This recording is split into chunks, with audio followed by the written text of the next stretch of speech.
Hello, good evening. उम्मीद है कि सब लोग खैरियत से होंगे। और आज का मेरा टॉपिक है डॉक्टर्स। आजकल कोरोना वायरस की वजह से लॉकडाउन चल रहा है और हमारे मुल्क के बल्कि पूरी दुनिया के ही मिले जुले जज्बात और हालात चल रहे हैं, क्योंकि जो हो रहा है, जो भी हो रहा है, इसमें इंसान का तो कोई हाथ नहीं। लेकिन इन हालात को बद से बदतरीन बनाने में यकीनन इंसान ही रिस्पॉन्सिबल है। हर रोज़ फेसबुक पे, यूट्यूब पे और व्हाट्सएप पे हम मुख्तलिफ़ किस्म की वीडियोस देख रहे हैं, जिसमें हम ये साफ तौर पर देख सकते हैं कि इंसान किस हद तक इंसान रह गया है। डॉक्टर जहाँ अच्छे काम कर रहे हैं, वहीं बेहद गिरी हुई हरकतें भी सुनने में आ रही हैं। ये काम इंसान स्वाय दुखी होने और ये दुआ करने के क्या कर सकता है कि हमारे रब इनको अक्ल और समझ दे, लालच से पाक कर, बेहसी को ख़त्म कर। तूने हमें इंसान बनाया और इनको तो ख़ास इंसान बनाया है, क्योंकि हम ये समझते हैं कि ऊपर खुदा है तो नीचे डॉक्टर हैं, और डॉक्टर्स में तो इंसानियत कूट कूट कर भरी हुई होनी चाहिए। मगर आजकल ऐसा बिल्कुल नहीं हो रहा, क्योंकि हम बहुत मजबूर हैं डॉक्टर्स पे भरोसा करने के लिए।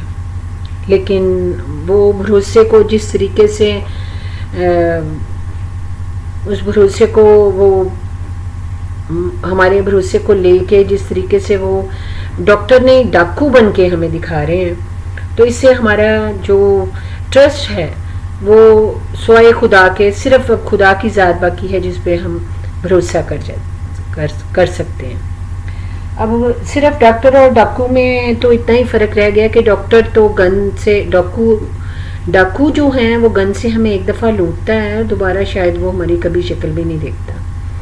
लेकिन डॉक्टर जो हैं वो बड़े ऑर्गेनाइज तरीके से मुसलसल हमें ना सिर्फ के लूटते रहते हैं, बल्कि एक मेडिसिन चाहे हमें वो सूट करे या ना करे, वो उस मेडिसिन के बाद हमसे नई फीस लेके ही दूसरी मेडिसिन हमें लिख के देते हैं, और उसके बाद एक लादादाद सिलसिला इसी तरह चलता रहता है, और जिसका डॉक्टर्स को कोई भी असर नहीं होता।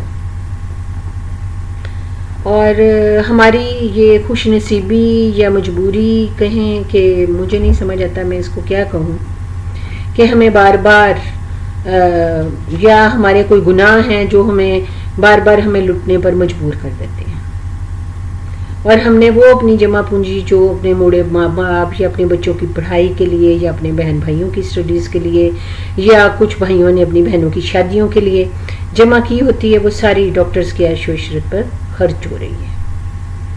और वो मेडिसिन जो एक्स्ट्रा हमें लिख के दी जाती हैं एक सही मेडिसिन के साथ, उस मेडिसिन की लिस्ट में पाकिस्तान जो है पहले नंबर पर आया है।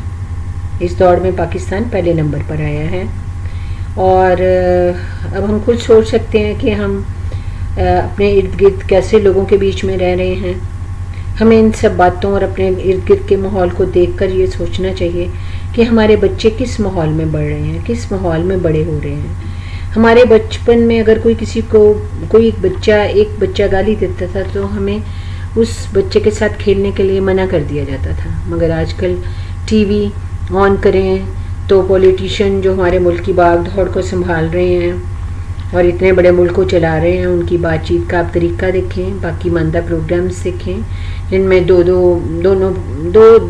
दोनों पॉलिटिशियन को, जो गवर्नमेंट है वो भी और दूसरी अपोजिशन पार्टी को भी बुलाया जाता है, और उसके बाद जो होता है, जो गुफ्तो शनीद होती है और उसका जो तरीका होता है, एक दूसरे को जो बातचीत करने का तरीका होता है और जो गुफ्तगू हो रही होती है, वो किसी से भी छुपा हुआ नहीं है। आज का दौर हमारे बच्चों में नेगेटिविटी, वायलेंस, लालच एंड हर चीज़ जो नेगेटिव में आप बोल सकते हैं ना, नेगेटिविटी में जो कुछ आ सकता है ना, वो सब कुछ भर रहा है। डॉक्टर्स डाकू बन गए हैं, पॉलिटिशियन जो कि हमारे हीरोज़ होने चाहिए, जिनको देख के हमारे बच्चों को बहुत कुछ सीखना चाहिए, वो بھرپور طریقے سے بدتمیزی کرتے ہیں آ کے، اور ایک دوسرے کو برا بھلا کہنے میں، اور ایون کہ وہ عورتوں کو بھی نہیں بخشتے. اور ہم سب کے پاس ہمارا سب سے قیمتی ثاثہ ہماری اولاد ہے.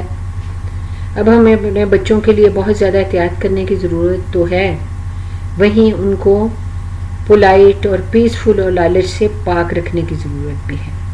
خدا ہم سب کو اپنے نیک اور جائز مقاصد کے لیے کامیاب کریں. آمین ثم آمین. سننے کے لیے شکریہ. اپنا خیال رکھیں. خدا حافظ.